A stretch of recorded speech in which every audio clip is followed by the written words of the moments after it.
Well, folks, welcome to one more edition of Politics and Random. Egberto Will is your host. Thank you so kindly for being part of the show.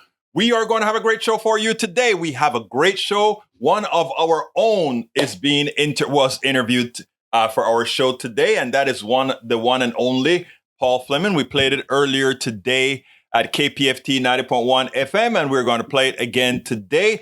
But before we get started with that, let me just go ahead and say, hey, welcome aboard Eric Hayes, welcome aboard Bridge MCP, welcome aboard E2247, welcome aboard AC Rodriguez, welcome aboard AVQ, El Grande, Michael Rudnan. How are my people doing today? Let's see what's up. Hi, AVQ. Eric says, whoa, this intro is really screwed up. What happened? Did it play wrong on your system? Because it played right here. I'm not sure what happened, but anyhow, let's get busy. Wow. Oh, I want to see what somebody said about Mattress Max. Hello, Maywood. Welcome aboard.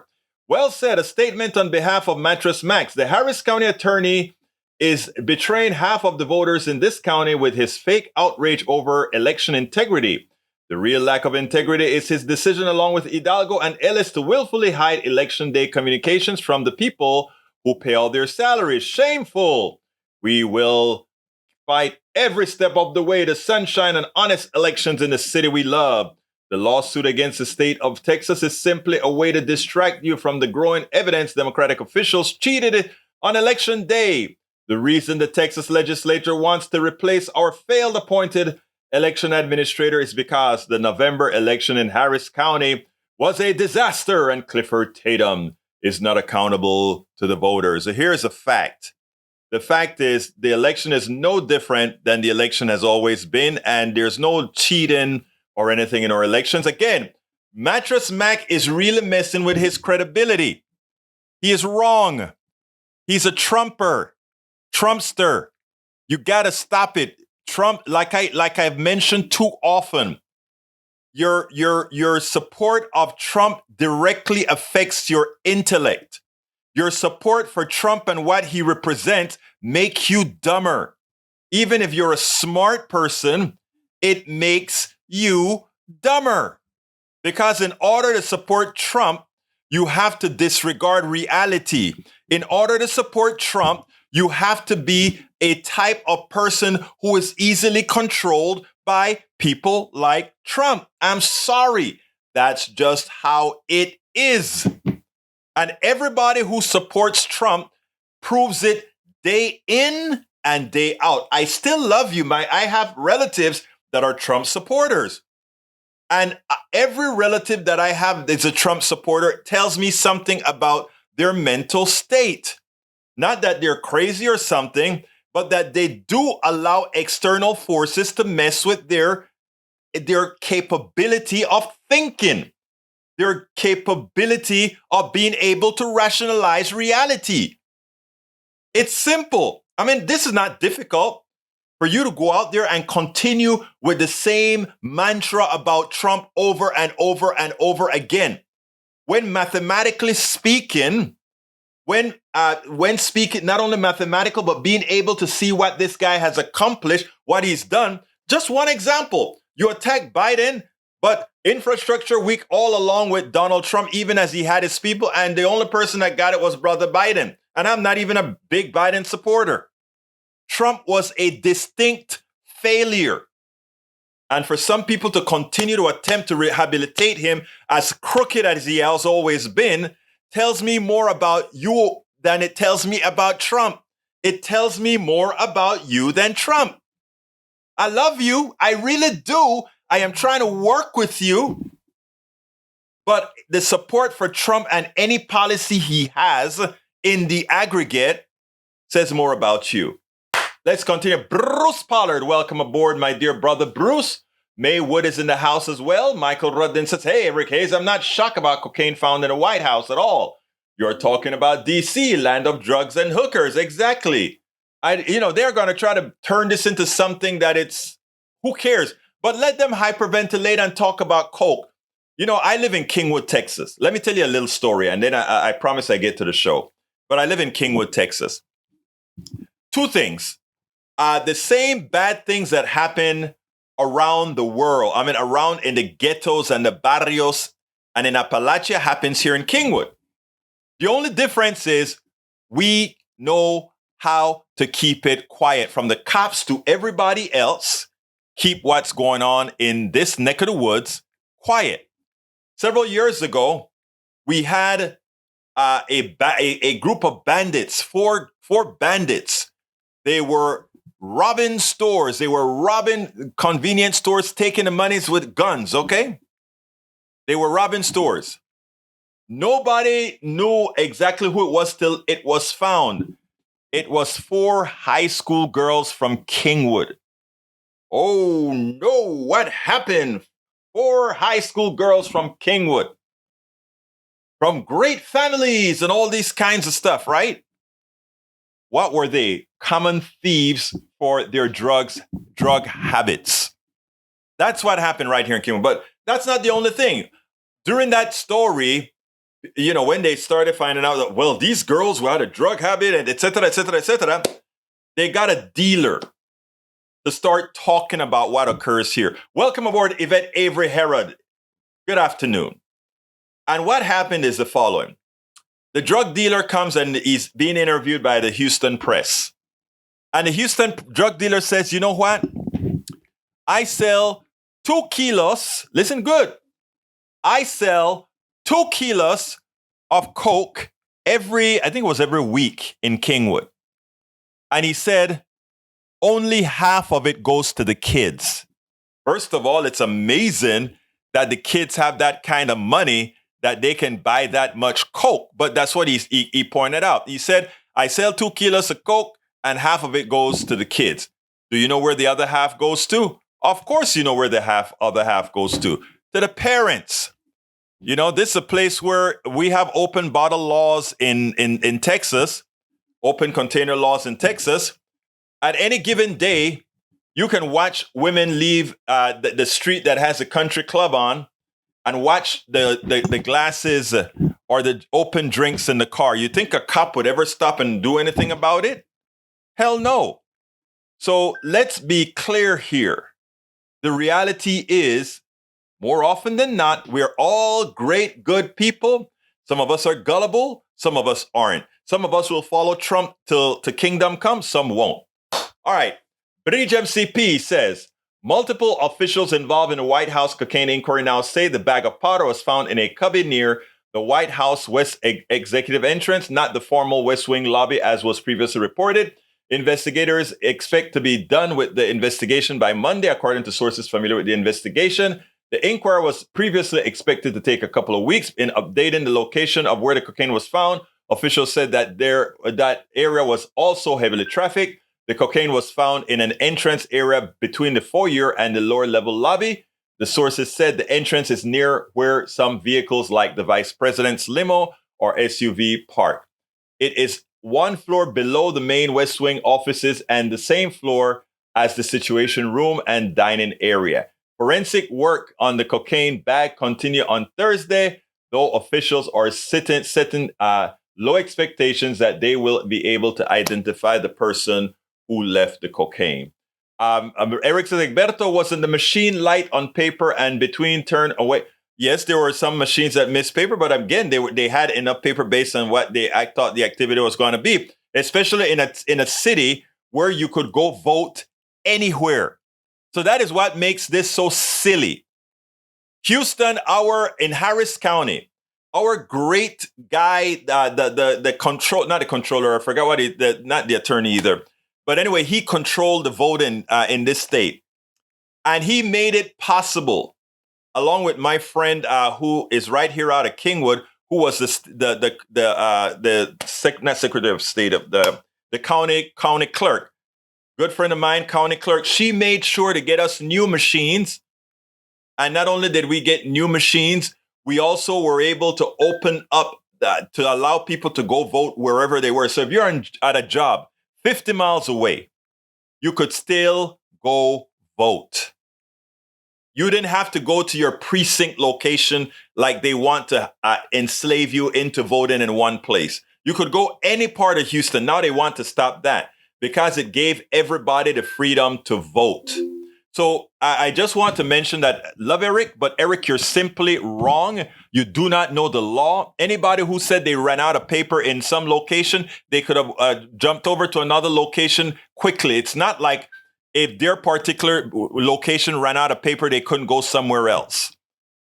That's what we did. We allowed voting all over the county before election day, and we wanted to do it on election day as well. So stating voter suppression is an outright lie, and assuming that you're a Christian, I think you always call it that, if coming onto our network and lying is horrendously and based on the 10 commandments, you're blowing a commandment. You're blowing a commandment. All right. Let's get busy. I'm going to play. I was going to play Pence first, but what I'm going to do is I'm going to go ahead and play our good friend who is Paul Fleming. You guys have seen Paul Fleming in the room before. He has had issues with multiple sclerosis, and we've interviewed him many years ago. And I wanted sort of like an update and to retell the story. And luckily for us, he accepted. So let's go ahead and listen to our good friend, El Señor Paul Fleming. Welcome to one more edition of Politics Done Right. Today, I am honored to speak to one of the members of our PDR posse, Paul Fleming. Paul has a story to tell. Paul has a history to tell about healthcare and much more. Paul, thank you so kindly for being a part of the PDR posse, and thank you for giving us this opportunity to hear your story. Well, thank you for being the kind person that you are, with a blessing of a demeanor that carries you through all trials and tribulations. I just feel like that all of us are put through a test to have a testimony to tell.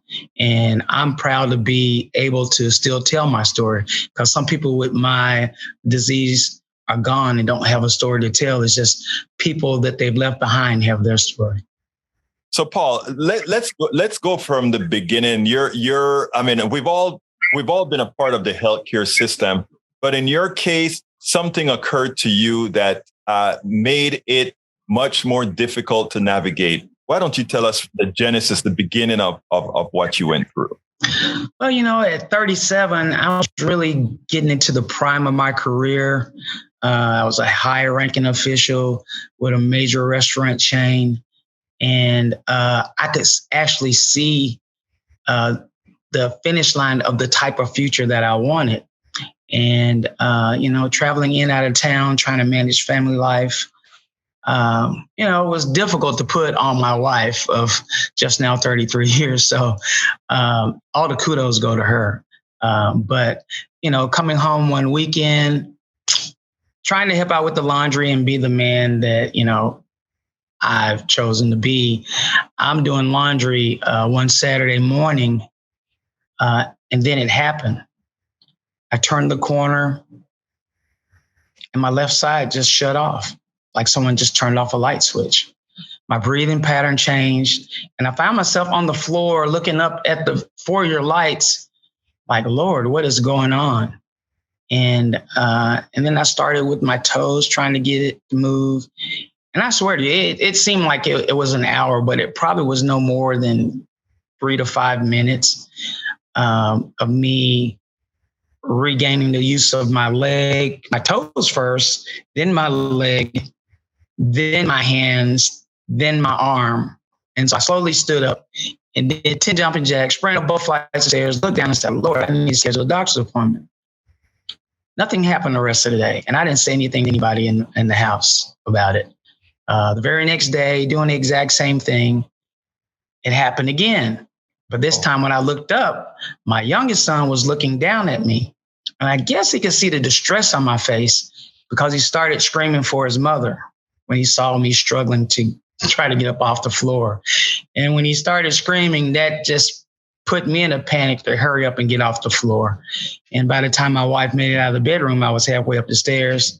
I tried to deny what was happening, but my youngest son wouldn't let me off the hook. So I had to admit that something was wrong with Dad, but I would be going to the hospital to find out what's going on. So being the person that he is, he had examined his father for 30 minutes, and I let him in the bedroom to see me. and as a child would do, he slowly just left the room, you know. And it took me 3 doctors. I had to fire 3 doctors before getting to the right one. One doctor told me I just needed to lose weight. Well, had he looked at the charts, I had just lost 40 pounds. So I'm like, okay, you're out. Went to a neurologist. He just did it as I guess the first, like you said, a consultation. When you just sit down, he just talk about it. But he didn't talk about ordering any tests or anything. I'm like, did you not hear what I said to you, sir? I lost the total use of my left side. I was literally paralyzed on the floor. Oh yeah, we'll schedule another appointment and we'll get into all of that. And when I wanted to get into the specifics of what he was planning on doing, he would just ignore me. And then I went to another doctor that just said he just didn't, he couldn't help me. Something in my heart just told me to ask for the youngest doctor in the practice. This young doctor, not only did he order every test of us under the sun, the most amazing part is that he sent the information out of his practice. And, to the Mayo Clinic, to Emory here in Atlanta, and to the Shepherd Center here in Atlanta. And the Shepherd Center here in Atlanta asked that he do a spinal tap.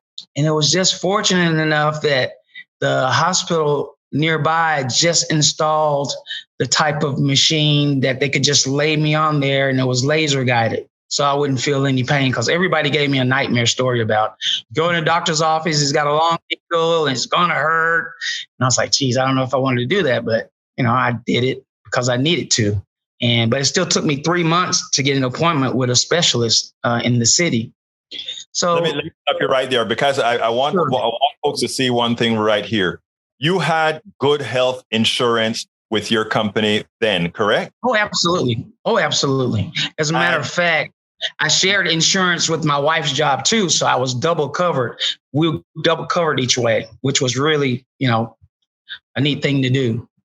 This is important for our audience to realize, because you were double covered with private insurance, and still to see a specialist, you had to wait 3 months. We always talk about the difference between our system and the Canadian system or the British system, is that there are times you have to wait and wait and wait. Well, here you were with a condition that at one point left you paralyzed on the left side. And here in America, with 2 very good private healthcare insurance policies, you still had to wait 3 months. Had to wait 3 months without any medication. I wanted our audience, Paul, to hear that, because of the fallacies you get from the right, that somehow miraculously our private system is great. Right. Please continue, my friend. Just to make a normal appointment, you at least have to wait almost a month in some occasions. Right. So it happens in America just like it probably would anywhere else. So the myth, again, that some people in politics want to spread about, other country's healthcare system is just totally false. I mean, you can be braggadocious about something, but make sure that it's factual, because not having the wrong information can have you die. In my case, having the wrong information, had I believed the first doctor who said I just needed to lose weight, I could have just totally lost it. The use of my left side and not ever got it back, because and in between you could have been driving, not knowing absolutely that as you were driving. Absolutely. A part of my job is that I covered the Southeast from North Carolina to Texas. And so each city that I come into, I have to drive to the destinations. So it could have happened, it could have happened that way. And thank goodness that it didn't, And I just went into a panic. Well, I'll let you carry on with it, because I know we can't be all day with this interview. Oh, no. But what I want to do is get now. So we got to the position where you finally got your spinal tap, etc. And so now they're going to discover what's wrong with you. Right. So I had the spinal tap, and since the Shepherd Center responded first, he sent the information back. And the proteins in my spine indicated that I had multiple sclerosis. And so, again, it took 3 months to get to my specialist. But in between time, I started having seizures. I didn't know what was going on. again. So I scheduled another doctor's appointment, but just luckily the very next week I had an appointment. And me being, a man, I guess, being real ignorant, I didn't go to the emergency room. I just said, I got a doctor's appointment. I'm going to be okay. When you feel young and healthy, it gives you the wrong thoughts about things that you just don't know about. And fortunately enough for me, I made it to that next appointment, and he had to just literally sit me in the hallway while he see other patients until it happened again. And when it happened, he came up and he immediately knew what it was. And so since like the first month, since I took when I took the first dosage of that medication, I never had another seizure. Okay, so it's the quick reaction by him, and the quickness of the appointment. I think that really prevented other things from happening to me. Now, so how has it been now that you've discovered you've had multiple sclerosis at 37? Can I ask you how old you are now, or? I'm 56. I'll be 57 this year. So that's almost 20 years ago that you found out you had multiple sclerosis. Yes, 2004. 2004. How has the pathway with the healthcare system and medicine, the pharmaceutical system been for you? Okay, in the very beginning, because I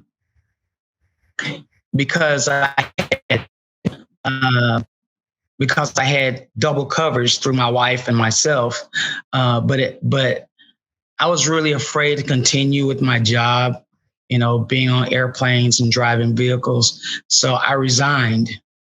And so I lost part of that coverage. And then something happened on my wife's job. And so we had no coverage from one time. But then I got another job, in town because I needed to work and I wanted to work.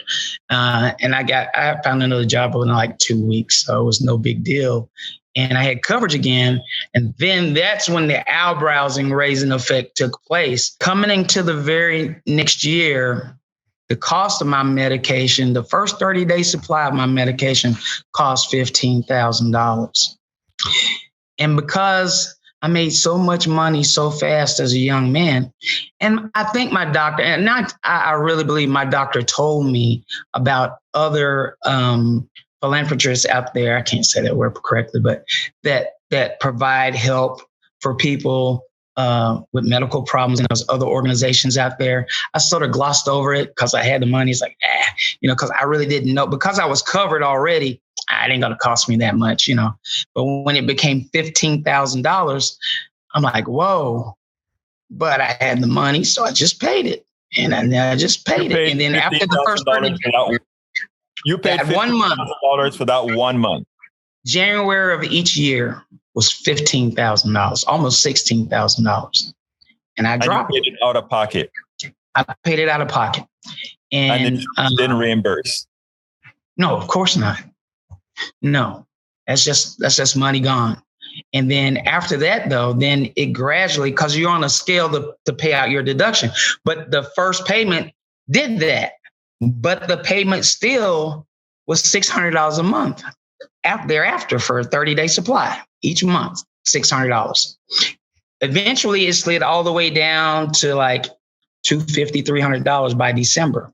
But the very next January, you're back at $15,000 again. It started that process all over again. So I guess the first 4 or 5 years, I did that, and it drained you. My wife being a realtor, which in all of her jobs, bless her heart, she just had it as a hobby, and I didn't care. Everything she wanted to do, I encouraged it. She has she's a real estate broker. She sells life and health insurance. She did reverse mortgages. Anything she thought she wanted to do. So she holds about 4 or 5 Georgia state licenses. And she's like, honey, we're going to have to sell our home. And as if I wasn't depressed enough that we had to move out of our home into an apartment, which my kid never experienced. Parents always think the worst because, you always want the next generation to have more than what you had. Mm-hmm. And so we looked around at several apartments. My kids were so excited. It was the total opposite of how we were feeling in apartments for about 4 years until they kept raising the amount to live in there. When it got just over $1,000, like, whoa, we can be back in our home again. And so my wife, being the magician that she is, we found our way back. But then eventually I had to leave that job because I had a relapse. And my supervisor, all my employees, I told, what my challenges were. But when my supervisor came in, she was being so rude that, she almost fired all my coworkers. I call them coworkers, even though I was the boss, because I never had the boss anymore. I trained you properly on the way you go. And as you continue to train and explain, and then they just did the job. So I just would never allow them to tell friends or family that I'm the boss. This is my coworker. I say in your private time, you can say that, but I'm not your boss. People that I have to manage, yes, I'm your boss. But the people that come in and do the job, we're just coworkers. That's how I view the workplace. And that's why even today, if I go around town and just happen to run into a person, they want to know where I'm working at because they would leave their job to come work for me. Because I will let you be who you are, knowing the goals we have to accomplish. Once we accomplish, relax, go take a smoke break. I don't care, but when it's time to go to work, we all come together as a group and make things happen. Now, so you went ahead with all, you got to move back into your home, but you had to sell your house because of medical conditions, and you've given the big pharma pretty much $60,000-$70,000 or more than that, over $100,000 worth. That's more like that. But still, after getting this medication, they weren't guaranteeing you anything. You still had a relapse after being on this medication. I still had a relapse over the now 20 years, because you say, I was like, wow, it really is that long. I've probably been on 8 different medications. At one time, I was taking 18 pills a day. Wow. And to the point to where it was causing me heart issues. Like it would get extremely hot. I would get extremely hot and my breathing pattern would change. And I could feel my heartbeat slowing down. So much so, and it usually happen I'm by myself in the house, but I don't know what came over me to take all my clothes off. And I hate to say that in the interview, but I had to take my clothes off. And within like 1 minute, it was like nothing ever happened. And up until it happened at a MS event, because I would take different family members around so they would understand what happening to me around town. I would take them to an MS event. And it just so happened my oldest brother and my mother was with me when it happened again. And the man speaking was one of my doctor's interns. And it happened there. And I really thought I was just leaving right there. And I apologized to my mom and my brother, everybody in the room. I could hear them crying as I'm slowly fading away. And with my last breath, I told the doctor to take my shirt off. And he was like, your shirt? And my last nod, that's all I had left. Because I could hear him saying 62 beats a minute, 43 beats a minute, all the way down to like 15 beats a minute, because he had already yelled out to call an ambulance. Right.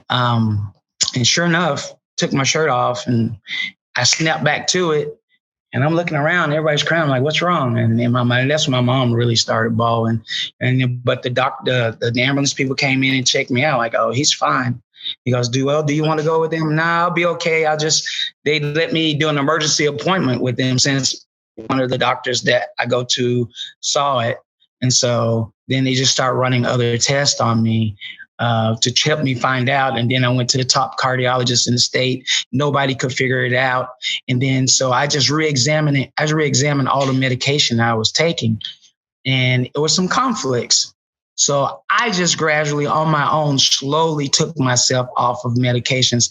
To this day, now I only take my MS medication, my neurological pills, because I have every now and then some reactions, some gabapentin. And that's it. And my vitamins, that's it. And now, I've never had a problem again. Now, so as far as how you're dealing now with the medical system, before the Affordable Care Act, were you able to get insurance, or was that pre-existing condition an issue? Well, I always knew that I could retire with this disease. And so with that last job, I just applied and was approved the very first time. And people still struggle today having MS of being not approved. And I don't understand why. For Social Security disability. Social Security, I'm on SSI. And but still, even being on SSI, I had to reach out to these organizations that would help pay my medical costs, because I would have to literally sell my house. Well, my wife really does have a really good job now, and she's still doing real estate. So we probably would be okay, but it would be really difficult on her. Something that I wouldn't want her to go through, because I told her, if it gets really, really bad, I would leave you, because I wouldn't want you to go through suffering to have 2, 3, 4 jobs, which she already does basically part-time on her own anyway. But I wouldn't want her to have to worry about me in that way. I just love her too much. And I guess she loves me too much too. She's talking about, you fool, you shut up. Don't say that to me. He's like, don't say that to me. I'm gonna do whatever it takes for you, is what she told me. Paul, I tell you something, and that is what we fight about, right?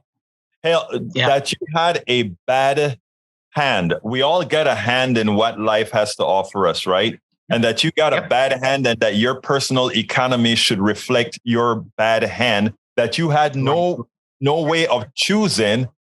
That is what healthcare for all, ensuring that we are all our brother's keepers, ensuring that society is there to support us all. That's what it takes. Absent you being able to get from support from other sources, nobody should have to be hunting for support to stay alive. If you work in a big corporation that is on the stock market, like a food chain that I was involved in, then you're paying into the system. And I try to explain to people like this that talk about healthcare. I said, in business, especially a restaurant chain, you always have one or more stores that suffers to make a profit, but you always have a few money makers to cover their losses. And so this is how you keep that other store afloat, until you either do the proper marketing or hire the right people to increase sales. And sometimes the restaurant is just in the wrong place. And, fortunate enough for me, I had the type of restaurant education to understand that, because I basically started from the ground up in the business. And even after I left being sick, I was still offered to be co-owners of the business, but I was just too afraid of a relapse. And I didn't want to, if I couldn't feel like I contribute 100%, I just didn't want to do it. But I still could have been a very wealthy person even after I got sick, but I didn't want to lie to anyone like everything is okay, when I really felt like deep in my heart that it wasn't. So I'm just fortunate that the medication works. And that is honesty. And you know what? We need a hell of a lot more of that, Paul. So, Paul, we're coming close to the end. And one of the reasons I wanted to talk to you about is to let people understand, the amount of tribulations one can go through. You were able to navigate between your private insurance company and getting those companies that give offers. But when some people hear that you had to pay $15,000 for your once a year for your drugs, and then after $600 a month, that should give everybody pause for something that they should know they can have in a good healthcare system. It would be provided in a good healthcare system. The stresses that you have to go through for healthcare. Many people, there's no reason for us to live this way. But, I hope your story, along with the stories of others, continue to make a difference, because that is how we're going to change people's minds. Paul Fleming, thank you so kindly for having been Politics Done Right. Thank you for having me, brother. I really appreciate you.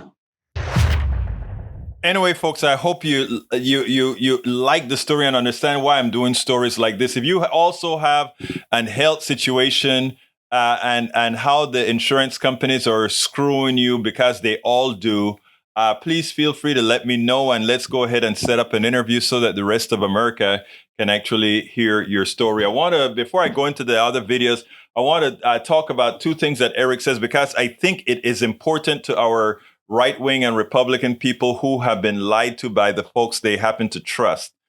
All right. Hayes says, Egberto, you're going anywhere to vote is ignorant, as you previously argued about giving people water. I never said going different places to vote was ignorant at all. I did complain about not being able to give people water to drink, but I want to tell you something.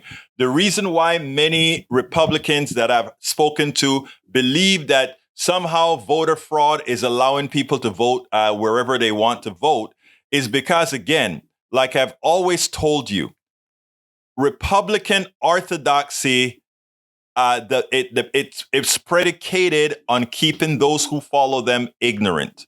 And what do I mean by that? A lot of people would say, well, he could go to this place number 1 and vote, and then go to place number 2 and vote, and go place number 3 and vote. No, he can't. These systems are designed that everybody has a unique ID, a unique call sign in effect, that computer central database would reject a double voter. And even if there is and I write software, so I know how these databases work.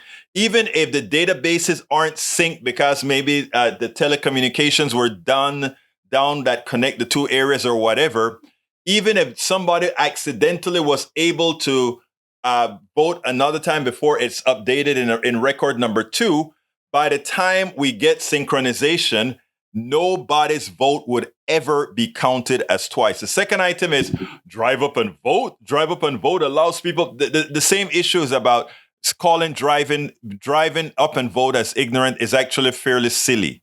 My daughter, who had 2 strokes, this time around, when she went to vote, she drove up in the car, and because of her walking inability to walk as she can and stand for a long time in the voting place, she was able to drive up and vote in the car.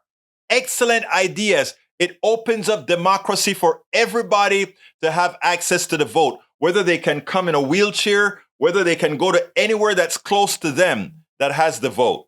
It is the most ingenious thing that Harris County did, and it put the fear of God in Republicans, because it actually meant more people would vote, and the franchise of voting was open to everybody. The one thing that Republicans hate the most, and because they don't support policies that support people. They support policies that support a few, and specifically the corporate class. All right, let's see what else I got to go here. I just wanted to correct Eric, because he is entirely wrong. And not only wrong in the statement, my brother, but also wrong in the sentiment of what these policies are designed to do. And again, to not follow them shows what the Republican Party has done to the mindset of many. All right. Sometimes it gets, I'll be honest, I try to be mellow about it. I try to be cool about it. But sometimes it is upsetting to see the degradation that Republican orthodoxy has done to the minds of otherwise very intelligent people. All right, continuing. Other countries with socialized healthcare systems have waiting lines for elective procedures, but they do far better for general healthcare for vast majority of citizens. And again, you're absolutely correct. Our system only works if you literally have a ton of money. And you know what else? The outcomes of a system tells you how good your system is. And our system outcome, from life expectancy to many other factors, we are down in the gutter. Life expectancy, all these things, we are so much better. We are so much worse than the rest of the world. AC Rodriguez says, private insurance gets in between you and your doctor at all the time, but right-wingers are worried about the government. Again, it's amazing. They don't mind a private institution getting in between you and your doctor, but the government, oh my God. And the government actually doesn't do that, right? Peggy Lopez says, Paul, when I was young and dumb, 40-something, right in the freights, we called you ignoring the medical signs, young and dumb. Come on, leave Paul alone. Michael Rodden says, the last time I went to an emergency room following a car accident, After my primary care physician doesn't deal with no-fault cases, they gave me $975 bill just for talking to a doctor and having a basic checkup, telling me I'll be fine in a year. Liberty Mutual took the bill off my hands, but I always thought that price tag was a ripoff, which it was. No other country with basic checkup at emergency room with 0 tests run or anything really costs nearly $1,000. I can only imagine what you are going through. Mine, when I had that high pressure spike, was $5,000 until I threatened to put them on my blog, then immediately dropped to $2,500. And I decided to pay it off because, well, I was done fighting. All right. So every January you had to put up front payment. $15,000 you had to pay up front every January. And then after that, it cost them $600 per month. Shame. All right. But he says it's national health care in UK. Yeah. UK has national health care, meaning zero. You just walk in with a card. Likewise, in Canada, you just go in with your card and you don't pay for healthcare. But the Canadian difference is you do pay for drugs, but their drugs are severely regulated, not laissez-faire like it is here in the United States of America. So the drug cost in Canada is a lot cheaper, and that's why Bernie Sanders used to have these buses drive folks to Canada, buy the drugs, and come back here. Monica Coin says, if you could only fix stupid. All right, Monica, I hear you. Let's see what else we got here. Coming down. Robert Davenport, sir. Oh my God, I am in agreement with Eric Hayes. On what subject are you in agreement with Eric Hayes? With stay with your partner. Eric Hayes is a good guy. I love Eric. Eric comes to our Ask Egberto, but sometimes Eric lets the Republicanism, ideological mumbo jumbo mess with his better thinking. But Eric is a great guy. Anybody who came to our Ask Egberto anything on Saturday left that Zoom meeting loving Eric. Every single one of the people who thought Eric was just a crazy bad guy, they left loving Eric. I can tell you that categorically. But sometimes I want to, but anyhow, I love him. Let's see what else we got here. Eric A says, Egberto, this goes for caregivers like Alzheimer's patients, etc. All right, Bruce says, having MS story similar to mine, diagnosis is hard to get. Yes, it is, Bruce. Let's see what else we got. Eric A says, vote how you want to, so move on with the gaslighting. Eric, stop calling what I'm doing gaslighting. It's not. It's fact. Continuing, let's see what we got here. BGMCP says, New York State absentee voting qualification to vote by absentee ballot, absent from your county, or if a resident, New York City absent from the 5 boroughs on election day, unable to appear on the polls due to temporary permanent illness, is unable to. New York, we have better, for those who are able to vote and identify themselves, we are more, we have better options than New York to vote, which I think it's a shame because New York is a blue state. It's a shame. Jules Ray Winfield. Hey, how you doing, my brother Ray? He says, deregulate the ballot box. I agree. Most of the Republican areas affected with paper shortages, and guess what most vote day is? Not true, but I know you want to believe that lie that they put out there. Mike C-Sack says, Maywood, accept your claims of who is wrong and right don't match up with the facts. What we do know is that blue states are shedding population, and that's not completely true. Though they're making a calculated and fiscal decision. They make their money in blue states, and then they go ahead and can get their dollar to go further in red states because the red states don't take care of their people. So the blue state people come into the red state, live like kings, and get served by the original red state people. Wow. That you're putting your people into servitudes, Mike C-Sack. But you don't see it. Egberto, even if you have good health insurance, do not forget doctors still judge you by race and gender. Very true. Eric A. Solution, have one day to vote and you show up all electronic and instant result. Look at Florida, for example. No, I don't believe that, but that's fine. Egberto Willis, I had 2 heart attacks within 6 weeks and never saw a cardiologist. Always told me it was my stomach. I was a female treated. Look, females, my daughter would tell you that. Females, that's why we need a lot more women doctors. Females get some of the worst treatment in this country because they're not taken seriously at all. All right, let's see what else we got here before I run to. Okay, I got a chance for the next video. All right, this next video is Mike Pence. Folks, Mike Pence, the inner John McCain, has finally emerged from Mike Pence. Mike Pence finally challenged a MAGA person just regurgitating ridiculous crap. Listen to Mike Pence. Let's give Mike Pence some kudos for growing too. Here you go. If it wasn't for your vote, we would not have Joe Biden in the White House. Do you ever second guess yourself? No vice president in American history ever asserted the authority that you have been convinced that I had. President Trump was wrong about my authority that day, and he's still wrong. We spend a lot of time deconstructing the news. I want you to listen to what he said.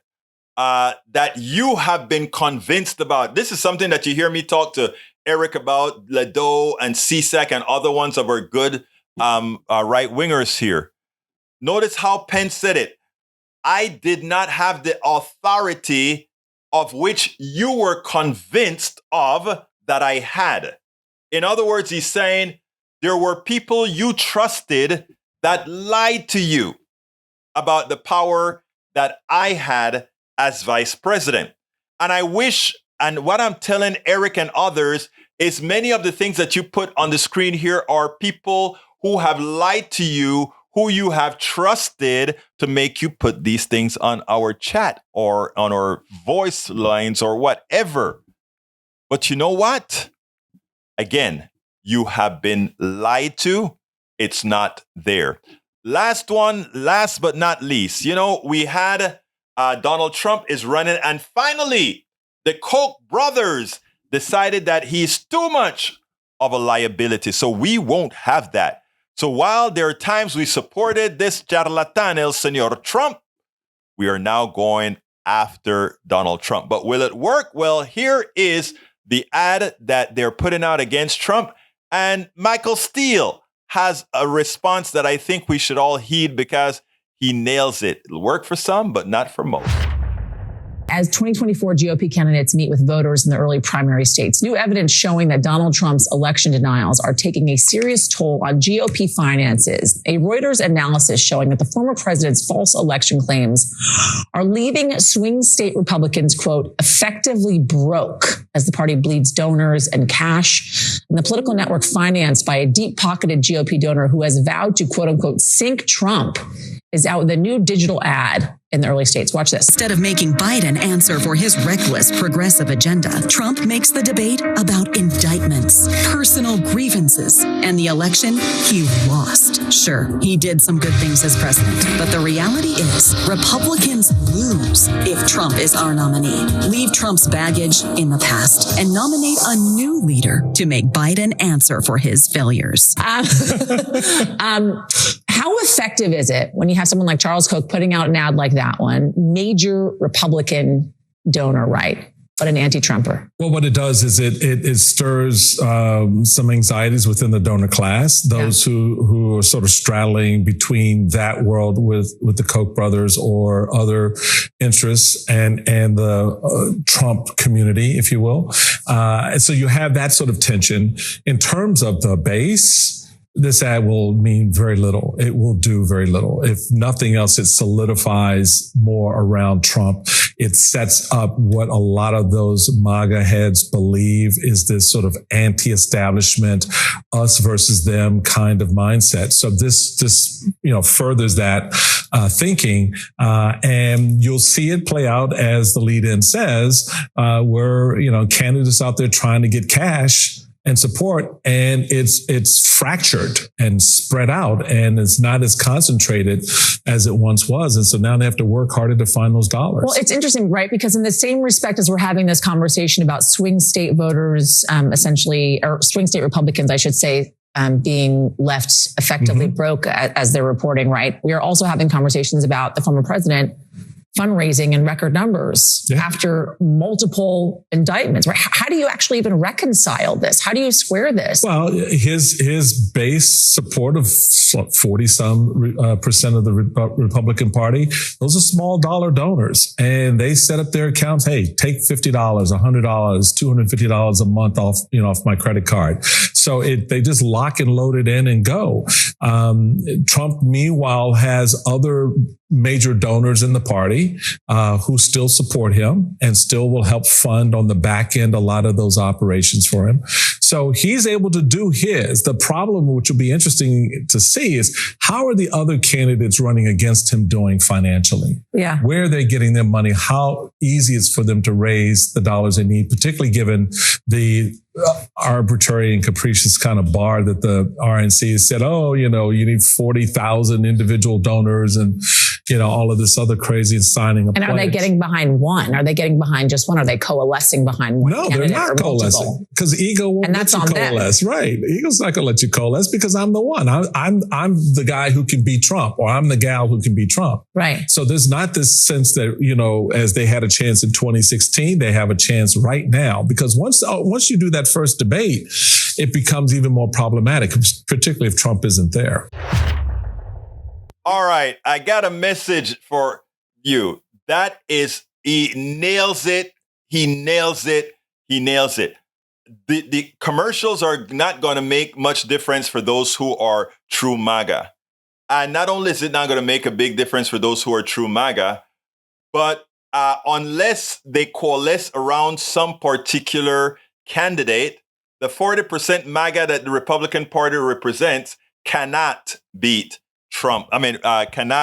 Trump cannot be beat if they don't coalesce onto a candidate and work their butts off, because again, Donald Trump owns most of the plurality of the party. Now, let's go ahead to something that Mike Cisak gets, because Mike Cisak is excited that a lot of Californians, New Yorkers, and Illinoisans are leaving these states with their wealth to Texas, Florida, and what's the other state? Texas, Florida, and somewhere else.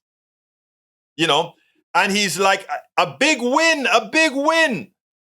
It's a big loss.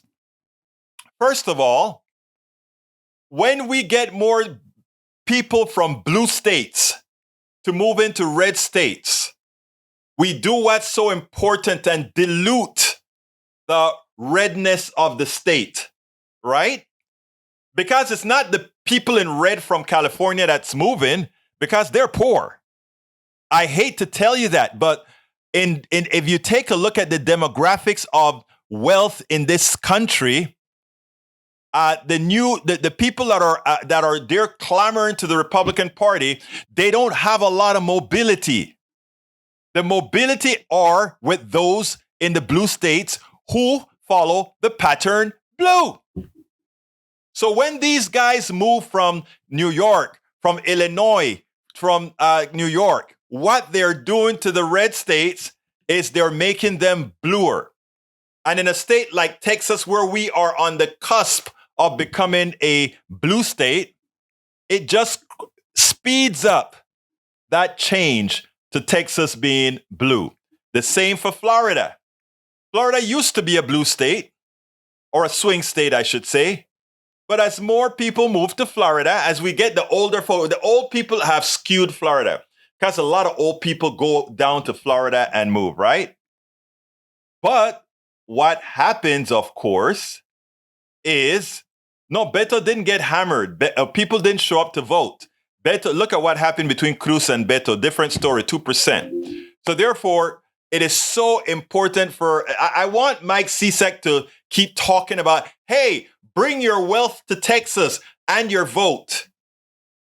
Because these people were able to build their wealth in blue states, and then they come to red states and they live like kings and queens as the red state original people who don't want to be taxed. Tell those people to bring their monies in and we won't tax you. You're going to put more expenses onto our state, but we won't tax you. They just look at the red states as cuckoo. That's all. And in reality, how can you argue that? after we have somebody like Mike Cisak saying what he's saying. So come, Californians, move to Texas. Illinoisans, move to Texas. New Yorkers, move to Texas. We'll become blue probably a cycle or two earlier than we expected. But anyhow, folks, thank you so kindly. I still need your support for our trip to Chicago. Please, please, please consider supporting us. politicsdoneright.com/NN23. politicsdoneright.com/NN23 is the link. I just placed it into our feed, and you can and what you get, all the videos that we produce would list all of you who supported the program. We will make sure that all of you that wants your name to be on the list. Now, a few people have already asked that they be anonymous. Guess they don't want something out there that showed, I can understand that. But I mean, those people who wanted their name to be, don't mind me putting their name as a producer, supporter of this, of our trip, meaning all the videos and the interviews that we do with people. You will be there. So please support it. Again, politicsdoneright.com/NN23. And don't forget that to support us in general, meaning, support us however you can. Buy us a coffee a month or something like that. You can find all the ways to support politicsdoneright.com at politicsdoneright.com/support, politicsdoneright.com/support. My name is Egberto Willies. This is Politics Done Right. And you guys know how I end this baby. I am what? What am I again? Out! We spend a lot of time deconstructing the news, trying to parse it into a form that everybody can understand. We try to find those little nitpicks where it flies above the fray, etc. If you really like these videos that we do, I want to ask a big favor. Please go ahead. Number 1, subscribe to our channel. And number 2, please join if you can. Thank you so kindly for watching. Keep watching. Please remember to share. We must populate the entire internet with our progressive message, a message that we know is what most Americans say that they want. So help us, please join.